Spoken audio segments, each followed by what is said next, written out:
Jai Shri Ram.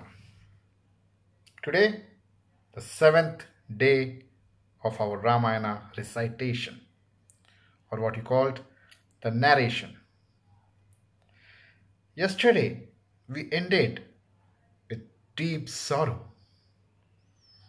Prabhu Ram was asked to leave Ayodhya and go for Vanvas for 14 years. We saw the deep pain of Raja Dashratha and the cruel nature of Rani Kaikeyi. But for Prabhu Ram, this was an order to be obeyed. He was an obedient son, so in no way he could say no to his father's and mother's instruction. Before we go ahead, today we'll just try to play a small stuti of Prabhu Ram.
So we are going to start today's narration.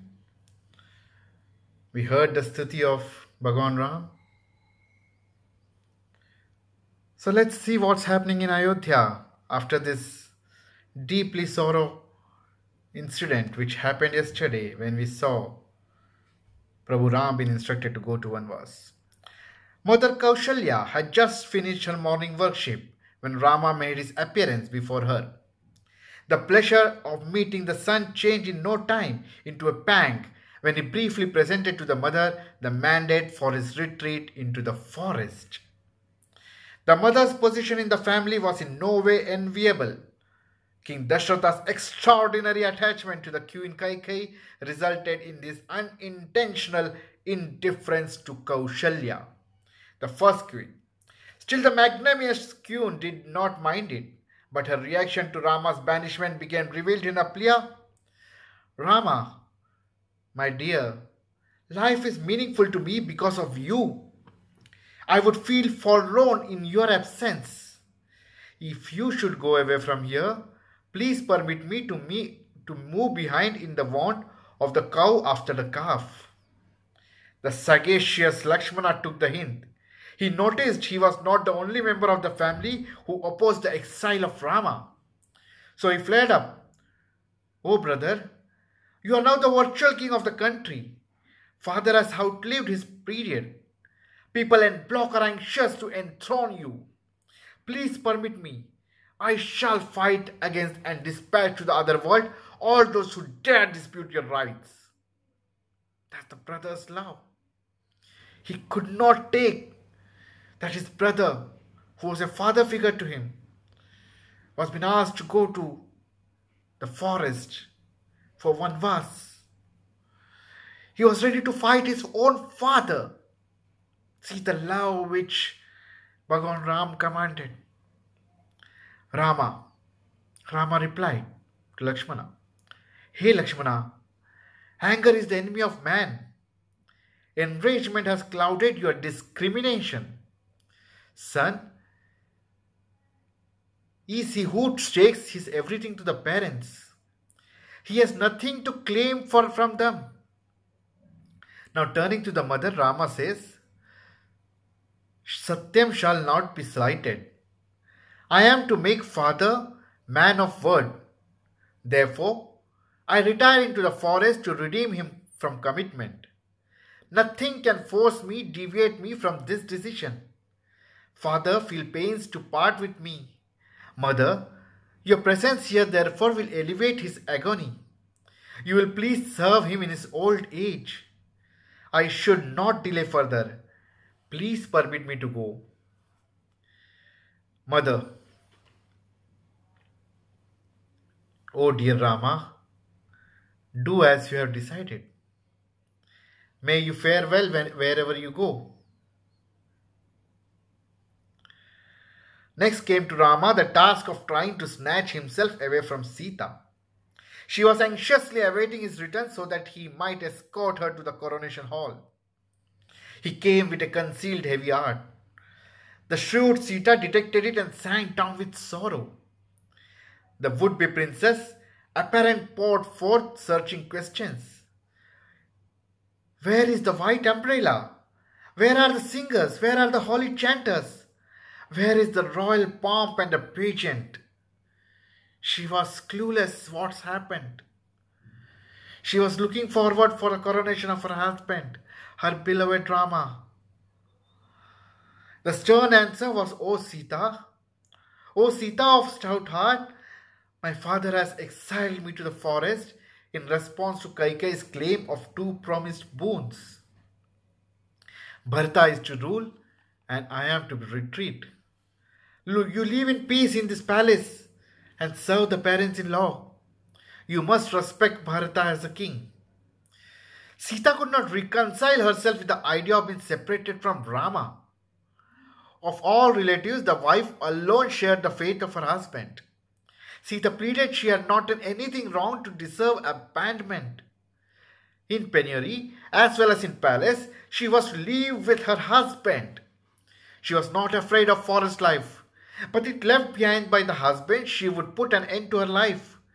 Rama was compelled to yield, so he bade her distribute her possessions among the poor and get ready to depart.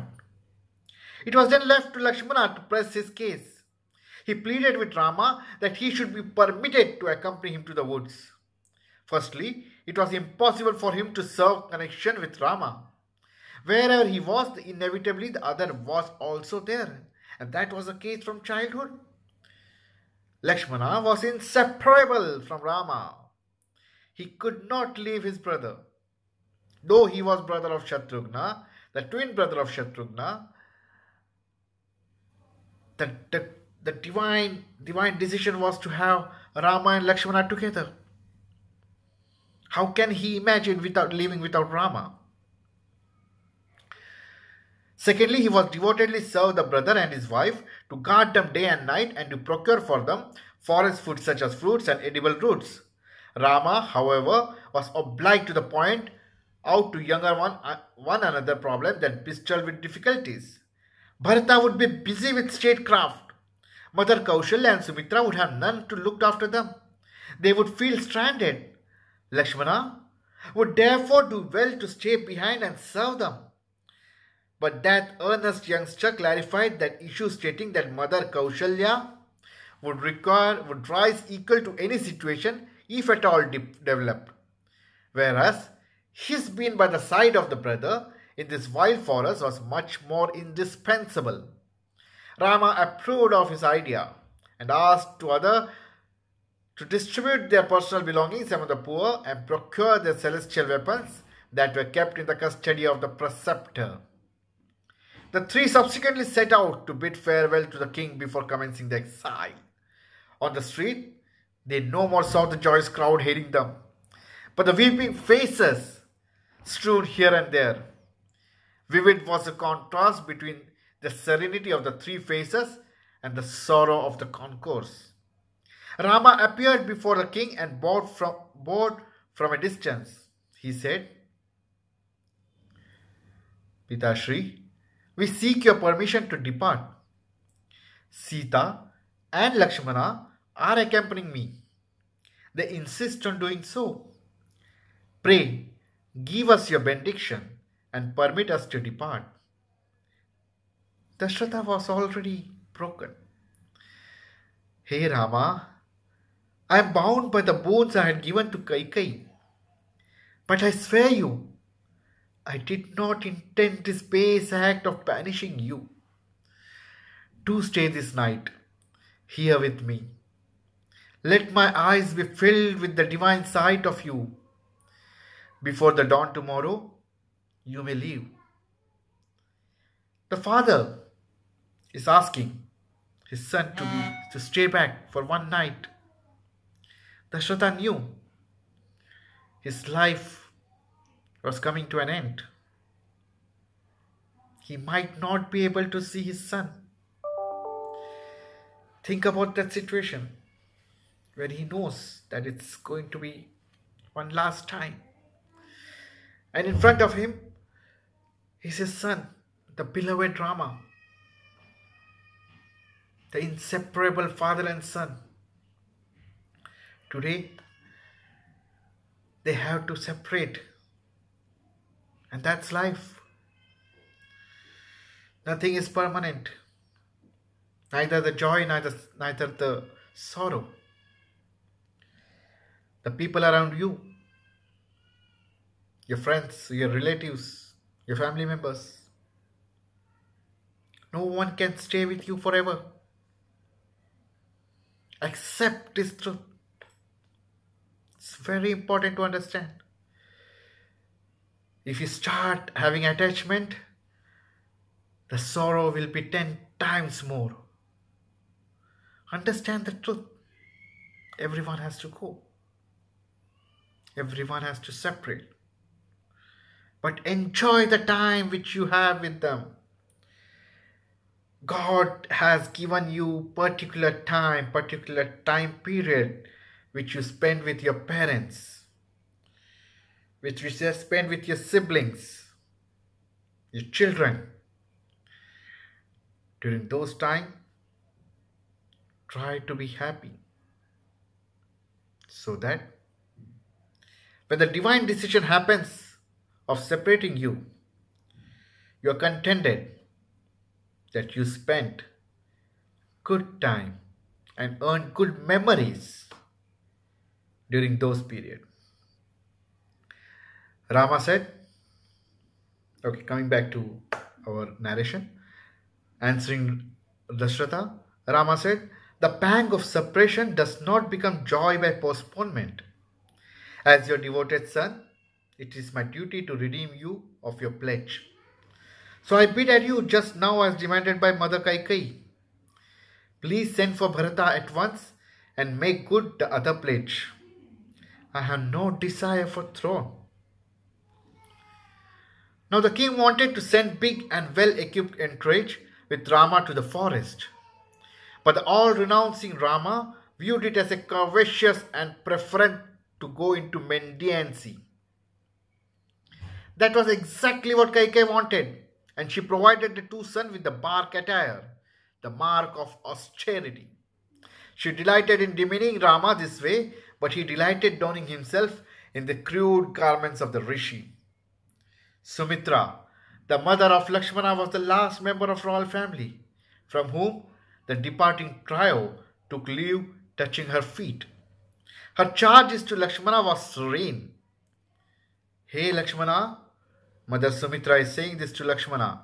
Here we have to also think that it's mother, when the mother Kaushalya had pains to see her son depart, we tended to forget about Sumitra, who is also having the pain of departing with her beloved Lakshmana. But still, the queen says, hey Lakshmana, in the forest, Rama is your father and Sita your mother. Serve them with all devotion. Here we come to an end to today's narration. The beautiful story of Ramayana continues. The love, the affection of a mother, son, brother, father, son, and the people of Ayodhya was truly visible when Rama, Sita and Lakshmana decided to leave Ayodhya for 14 years. We once again end here and will play the Stuti once again to complete today's narration.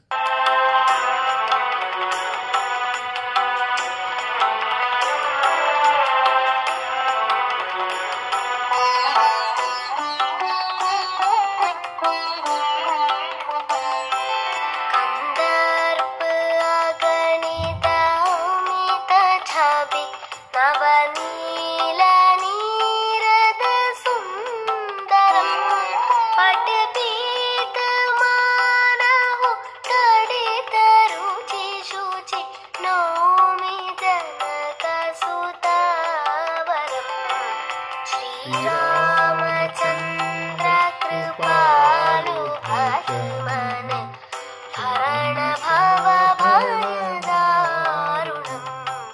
Shriram Shriram